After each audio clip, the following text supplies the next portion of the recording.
प्रिय छात्रों, कक्षा 11वीं के व्यवसायिक अध्ययन विषय के अंतर्गत आज हम अध्ययन करेंगे सेवाओं का बाह्य स्रोतीकरण।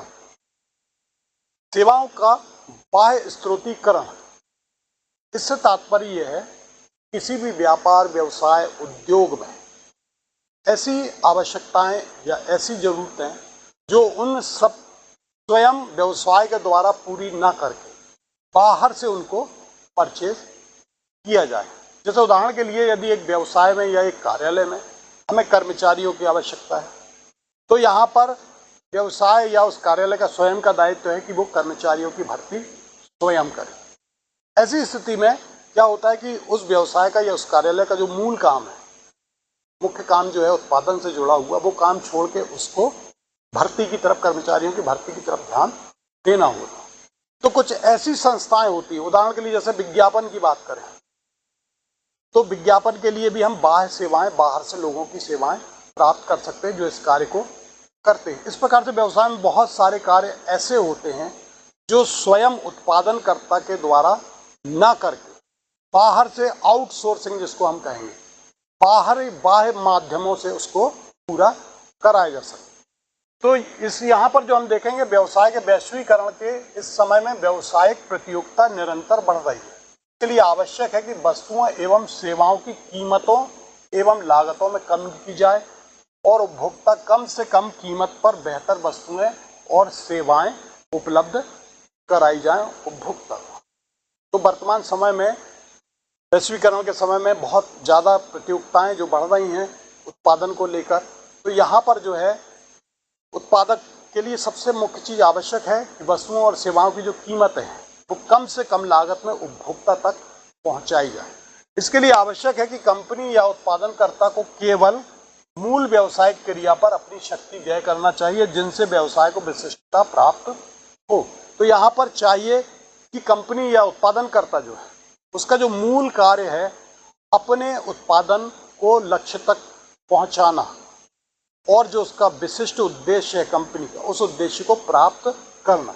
तो यहाँ पर उस उद्देश्य को प्राप्त करने के लिए जो है वो अपनी सारी शक्ति, अपनी सारी ताकत जो है वो उसी कार्य में लगाए जिससे व्यवसाय को विशिष्टता प्राप्त हो।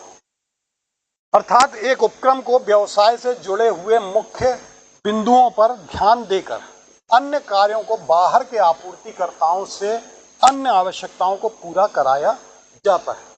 जैसे कच्चा माल खरीदना है तो बाहर की जो एजेंसी या संस्थाएं हैं जो कच्चा माल उपलब्ध कराती हैं, उनसे संपर्क करके कच्चा माल प्राप्त।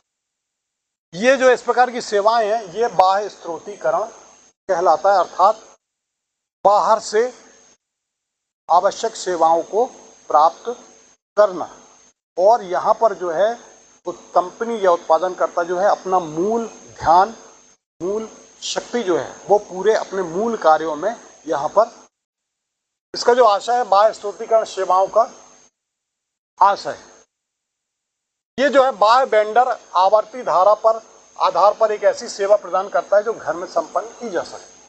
वेंडर आवर्ती आधार, अर्थात हम बाहर से उन सेवाओं को खरीदते हैं।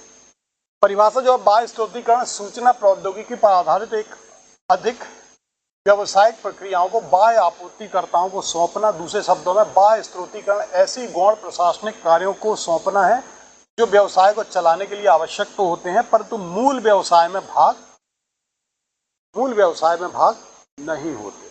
अर्थात ऐसे कार्य जो उत्पादनकर्ता के लिए या कंपनी के लिए उन कार्यों को करना जरूरी नहीं है, बहुत आवश्यक नहीं है, वो उन कार्यों को या उन सेवाओं को बाह्य स्रोतों से प्राप्त करता है और अपना मूल ध्यान जो है, जो अपना ध्यान है पूरे समय, वो मुख्य कंपनी के उत्पादन पर लगाता है। अतः निष्कर्ष के रूप में हम कह सकते हैं कि बाह्य स्रोतीकरण एक ऐसी प्रक्रिया है जिसमें कंपनियां अपना ध्यान व्यवसाय की उन क्रियाओं पर केंद्रित करती है जो उन्हें प्रतियोगात्मक लाभ प्रदान करती है, तथा गैर मूलक या कम आवश्यक क्रियाओं वाले कार्य को फर्म जो है वो अन्य एजेंसी या अन्य संस्थाओं को ठेके पर या कॉन्ट्रैक्ट पर दे देती है। तो इस प्रकार से बाह्य स्रोतीकरण वो प्रक्रिया है जिसमें अपने गैर मूलक कार्यों को दूसरी एजेंसी या संस्थाओं को सौंप देती है और अपना सारा ध्यान जो है उन मुख्य क्रिया पर लगाती है जो उसका उद्देश्य से जुड़े हुए। तो ये जो है बाह्य स्रोतीकरण से आशय है। इसके बाद इसकी जो विशेषताएं हैं, लक्षण, नंबर 1, ठेका देना। व्यवसाय से जुड़े हुए विभिन्न आवश्यकता या सेवाओं को बाहर विशिष्टता प्राप्त एजेंसी को ठेके पर दी जाती है। जैसे कर्मचारियों की भर्ती करने का कार्य किसी एजेंसी को दे दिया जाए, या संस्था के उत्पादन के प्रचार प्रसार का कार्य जो है वो कोई विज्ञापन एजेंसी को दे दिया जाए। किसी से जुड़ा हुआ पर पैकिंग वगैरह का कार्य है उत्पादन से, वो भी किसी को ठेके पर दे दिया जाए। जैसे खासतौर पर हम रेलवे विभाग में देखते हैं कि रेलवे से जो बहुत सारी सेवाएं जुड़ी हुई हैं, जैसे कैंटीन या कस्टमर को जो है कपड़े उपलब्ध कराना, गद्दे पल्ली वगैरह, ये सब, या भोजन चलती ट्रेन में उपलब्ध कराना, ये कॉन्ट्रैक्ट बेस पे जो रेलवे डिपार्टमेंट बाह्य सोर्सों को सौंप देता है। तो ये प्रक्रिया जो है ठेका देना। दूसरा जो है गैर मूलक कार्यों का स्रोतीकरण। जो क्रियाएं व्यवसाय की दृष्टि से आवश्यक नहीं होती वो गैर मूलक कार्य कहलाते हैं। जो व्यवसाय में मुख्य रूप से जुड़ी से संबंधित तो हैं, लेकिन बहुत जरूरी नहीं है कि वो उत्पादनकर्ता के द्वारा ही किए जाएं, वो गैर मूलक कार्य हैं। जैसे दवा बनाने वाली कंपनी अपने अकाउंट से संबंधित कार्यों को लेखा कंपनी को सौंप देती है। अब उसका कार्य क्या है? मुख्य रूप से दवा बनाने का काम है। तो ऐसी स्थिति में वो अपने जो अकाउंट से जुड़े हुए काम है, हिसाब किताब से संबंधित काम है, वो लेखा कंपनी को सौंप देती है। फिर उत्पादकता में वृद्धि। उपक्रम जो है गैर मूलक कार्यों को अन्य एजेंसियों को सौंपकर कंपनी अपना सारा ध्यान मूल क्रियाओं में लगाती है, जिससे उत्पादकता में वृद्धि होती है। फिर श्रेष्ठ किस्म, यहाँ पर जो है गैर मूलक कार्यों को जब एक उपक्रम संस्था जो है वो दूसरी एजेंसियों को दे देती है, तो और बाकी समय जो है अपना पूरा उत्पादन पर ध्यान लगाती है, तब यहाँ पर वस्तु की किस्मत में क्या होती है? क्वालिटी में सुधार भी होता है। इसी से व्यवसाय का विस्तार, व्यवसाय की मूल क्रियाओं पर ध्यान दिया जाता है, जिससे व्यापार व्यवसाय का विस्तार एवं विकास होता है। और इसी प्रकार से जीवन स्तर में सुधार, अन्य एजेंसियों के कर्मचारियों को भी रोजगार की प्राप्ति होती है यहाँ पर। तो यहाँ पर जीवन स्तर में सुधार भी होता है। तो बाह्य स्रोतीकरण की प्रकृति या लक्षण या जो विशेषताएं हैं वो ये हैं। अब इसके आवश्यकता या लाभ हम देखें। वही चीजें, मूल व्यवसाय पर अधिक ध्यान दिया जाता है। गैर मूलक कार्यों को अन्य फर्मों को सौंपकर मूल व्यवसाय पर ध्यान देते हैं। फिर लागत में कमी। यहाँ पर जो है आपूर्तिकर्ता एजेंसी कम लागत पर श्रेष्ठ मूल लागत में कमी आती है। जैसे अन्य एजेंसियों से यदि रॉ मटेरियल कच्चा माल खरीदते हैं तो उनका कार्य ही है उत्पादन के लिए कच्चा माल उपलब्ध कराना, तो वो कम से कम लागत पर श्रेष्ठ सेवाएं प्रदान करती है। यदि हम स्वयं कच्चे माल को तैयार करेंगे तो ऐसी स्थिति में लागत बहुत कम, लागत बहुत ज़्यादा आएगी। तो लागत में यहाँ पर कमी होती है। फिर आवश्यक निर्देशन एवं दक्षता।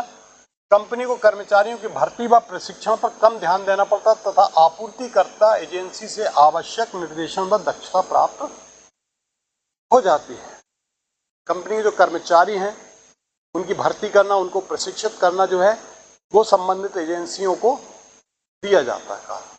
तो यहाँ पर जो है उनके द्वारा समय समय पर आवश्यक निर्देश भी प्राप्त होते हैं। फिर प्राप्तियों में वृद्धि। कंपनी अपने नए उत्पाद का विकास करके नए बाजार की खोज करके तथा ग्राहक सेवाओं का विस्तार करके अपनी बिक्री एवं बाजार में प्रतियोगिता बढ़ाती है और प्राप्तियां यहाँ पर क्या होती हैं? बढ़ जाती हैं। और इसी से व्यवसाय का विस्तार। बाह्य सेवा में वेंडर ग्राहकों की बदलती आवश्यकता को पूरा करने वाली सेवाएं प्रदान करती है, जिससे व्यवसाय का विकास और विस्तार होता है। तो ये बाह्य स्रोतीकरण की आवश्यकता है या लाभ है। इसके अंतर्गत हम देखते हैं कि मूल व्यवसाय पर उत्पादनकर्ता अधिक ध्यान देता है। बाह्य एजेंसियों से विभिन्न प्रकार की आपूर्ति होती है तो इसकी लागत में कमी आती है। अब यहाँ जो प्रकार हैं, किस किस प्रकार की सेवाएं जो है बाह्य स्रोतीकरण के माध्यम से उत्पादनकर्ता या कंपनी प्राप्त करती है। जैसे वित्तीय सेवाएं हो गई। जैसा कि हम जानते हैं किसी भी उत्पादन के लिए, कंपनी के लिए जो है पूंजी बहुत महत्व रखती है। बगैर पूंजी के जो है हम व्यापार, व्यवसाय या उद्योग या कंपनी की कल्पना नहीं कर सकते। तो यहाँ वित्त प्रबंधन हेतु वित्त विशेषज्ञों की सेवाओं की आवश्यकता होती है। जैसे कंपनी अपनी वित्त की पूर्ति अंश या ऋण पत्र से या बैंक से करता है, जिसके लिए विभिन्न कानूनी प्रक्रियाएं करनी होती हैं। इसके लिए कुशल वित्त विशेषज्ञ की जरूरत होती है। वहीं अन्य वित्तीय कार्य जैसे लेखे बनाना, लेन देन का हिसाब रखना, वेतन संबंधी व्यवस्था हेतु बाहर से सेवाएं लेना। तो यहाँ वित्त प्रबंधकों की, वित्त विशेषज्ञों की सेवाओं की हम बाहर से अपनी आपूर्ति करते हैं। यहाँ पर एक कंपनी जो है अपने पूंजी की पूर्ति जो है, वित्त की पूर्ति अंश या ऋण पत्र या बैंक से करता है। ये प्राप्त करने के लिए उसको विभिन्न प्रकार की कानूनी प्रक्रियाएं करनी होती है। इस स्थिति में उसको कोई कुशल वित्त विशेषज्ञ की जरूरत होती है। तो उसके साथ जुड़े कार्य जैसे अकाउंट तैयार करना, लेन देन का हिसाब रखना, वेतन संबंधी व्यवस्था हेतु बाहर से सेवाएं लेना, तो ये सब वित्तीय सेवाओं के अंतर्गत आती है। तो एक कंपनी या उपक्रम आउटसोर्सिंग से प्राप्त कर सकती है बाह्य सेवाओं से। दूसरा बताया जैसे विज्ञापन सेवा। वर्तमान में प्रचार प्रसार का समय जो है, एक उत्पादनकर्ता के लिए जो है अपने उत्पादन का प्रचार प्रसार बहुत आवश्यक है।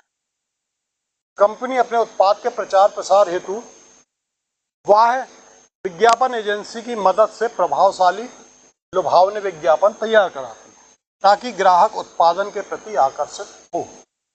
चूंकि विज्ञापन की लागत जो है अधिक होती है, अब एक कंपनी जो है स्वयं अपने उत्पादन का यदि विज्ञापन करती है तो उसकी लागत जो है उसके हिसाब से क्या होगी, उसको बढ़ जाएगी। लेकिन जिसका कार्य है, विज्ञापन एजेंसी यदि जिसका कार्य है कि विज्ञापन का ही कार्य करती है, तो वो कम से कम लागत पर जो है बेहतर से बेहतर विज्ञापन तैयार करके कंपनी या उत्पादनकर्ता को दे देता है। तो इसमें डिजाइन, माध्यम, समय, स्थान आदि की व्यवस्था करनी होती है। एजेंसी जो है टेलीविजन, सिनेमा, इंटरनेट, पत्र पत्रिकाओं के लिए विज्ञापन कंपनी की ओर से तैयार करती है। दूसरी प्रकार की जो आउटसोर्सिंग सेवा है वो है विज्ञापन सेवा। फिर देखते हैं हम कोरियर सेवा। डाक को एक स्थान से दूसरे स्थान पर लाना ले जाना। तो हल्का एवं भारी सामान उत्पादन के आदि को लाने ले जाने के लिए डाक व्यवस्था कोरियर सेवा के अंतर्गत आती है। इस कार्य को करने के लिए यदि कंपनी अपने व्यक्ति को नियुक्त करता है तो उसकी लागत क्या है, बहुत अधिक आती है। ये कार्य जो है बाह्य सेवा कोरियर के माध्यम से कराई जा सकती है। अब डाक को लाने ले जाने का कार्य यदि कंपनी या उत्पादनकर्ता स्वयं अपना व्यक्ति लगाकर इस कार्य को करता है तो ऐसी स्थिति में लागत उसकी बहुत अधिक आती है। तो यहाँ पर जो बाह्य सेवाएं हैं कोरियर का कार्य करती हैं, जो डाक लाने ले जाने का कार्य करती हैं, उनके माध्यम से जो है कंपनी या उत्पादनकर्ता कोरियर से संबंधित कार्यों को करती है। फिर चौथा है ग्राहक समर्थित या सहायता सेवा। ग्राहक समर्थित अर्थात ग्राहक के हित में, ग्राहक के लिए सूचना एवं संचार तकनीकी के विकास से बीपीओ का बड़ा तेजी से प्रसार हुआ है, जिसमें कॉल सेंटर प्रमुख है। ये कंपनी के ग्राहकों को विभिन्न मशीन एवं उत्पादनों के चालन एवं रखरखाव हेतु नियमित परामर्श की आवश्यकता होती है। ये एजेंसी ग्राहकों की समस्या को दूर कर उन्हें संतुष्ट करती हैं। इन सेवाओं का तेजी से विकास हुआ है। ये कॉल सेंटर जो है ग्राहक उन्मुख आधारित सेवाएं प्रदान करती है। अर्थात एक कंपनी या उत्पादनकर्ता जो विभिन्न प्रकार के उत्पादनों को करता है और उसका प्रयोग किस प्रकार से करना है, उसका चालन किस प्रकार से करना है, रखरखाव मेंटेनेंस किस प्रकार से करना है, इस सब के परामर्श के लिए जो है कंपनी ग्राहक कॉल सेंटर को ये कार्य सौंपती है। और कॉल सेंटर जो है ग्राहकों की समस्याओं को दूर करती है। जो भी उत्पादन है उसका रखरखाव मेंटेनेंस किस प्रकार से करना है, यदि उसमें कोई टूट फूट आ जाती, कोई खराबी आ जाती है तो कॉल सेंटर के माध्यम से उसको दूर किया जाता है। तो ये कॉल सेंटर जो है ग्राहक उन्मुख वाणी आधारित सेवाएं प्रदान करती है। मतलब ग्राहक की तरफ से जो उनकी समस्या है उस समस्या को दूर करने से संबंधित सेवाएं जो है ग्राहक समर्थित या सहायता सेवा के अंतर्गत आती है। इसके अलावा अन्य सेवाएं जैसे चिकित्सा परामर्श सेवा वगैरह हो गई, टेक्निकल सेवा हो गई, डाटा रिसर्च संबंधित हो गए, बाजार सर्वेक्षण आदि सेवाएं भी सम्मिलित हैं। तो ये जो हैं ये तमाम प्रकार की जो सेवाएं हैं ये आउटसोर्सिंग बाह्य स्रोत से जुड़ी हुई सेवाएं हैं, जो कि कंपनी या उत्पादनकर्ता बाहर से इन सेवाओं को प्राप्त करता है और अपना सारा समय और ध्यान जो है अपने मूल उत्पादन को बढ़ाने में लगाता है। कुछ अभ्यास पढ़ने हैं। सेवाओं के बाह्य स्रोतीकरण से क्या आशय है, परिभाषा दीजिए। सेवाओं के बाह्य स्रोतीकरण की विशेषता को समझाइए। और सेवाओं के बाह्य स्रोतीकरण की आवश्यकता, लाभ या महत्व को समझाइए। चौथा, सेवाओं के बाह्य स्रोतीकरण के अंतर्गत प्रदान की जाने वाली सेवाएं, वित्तीय सेवाएं, विज्ञापन, कोरियर सेवाएं व ग्राहक समर्थित सेवाओं को समझाइए।